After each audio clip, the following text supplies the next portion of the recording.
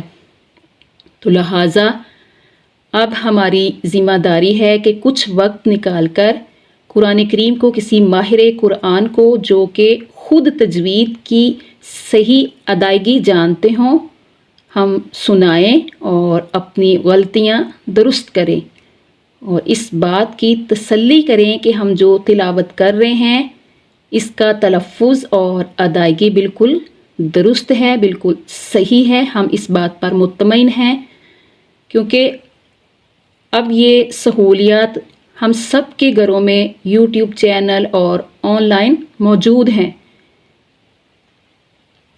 مثلا اگر ہمارے پاس اب وقت نہیں بھی ہے تو ہم گھر بیٹھے بھی ان سہولیات سے فائدہ اٹھا سکتے ہیں اور بغیر کسی مشقت کے فائدہ اٹھا سکتے ہیں۔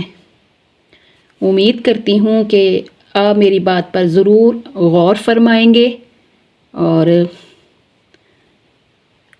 اس بات پر بھی نظر ثانی کریں گے کہ آپ کی تلاوت میں کہیں ایسی لحن جلی کی بڑی اور واضح غلطیاں تو نہیں ہیں، اور اس کو صحیح کرنے کی بھی کوشش کریں گے۔ اب میں اجازت چاہتی ہوں اس دعا کے ساتھ کہ اللہ تعالی ہم سب کو صحیح طریقے سے تلاوت قرآن کرنے کی توفیق عطا فرمائے، ہم سب کا خاتمہ ایمان پر فرمائے، آمین۔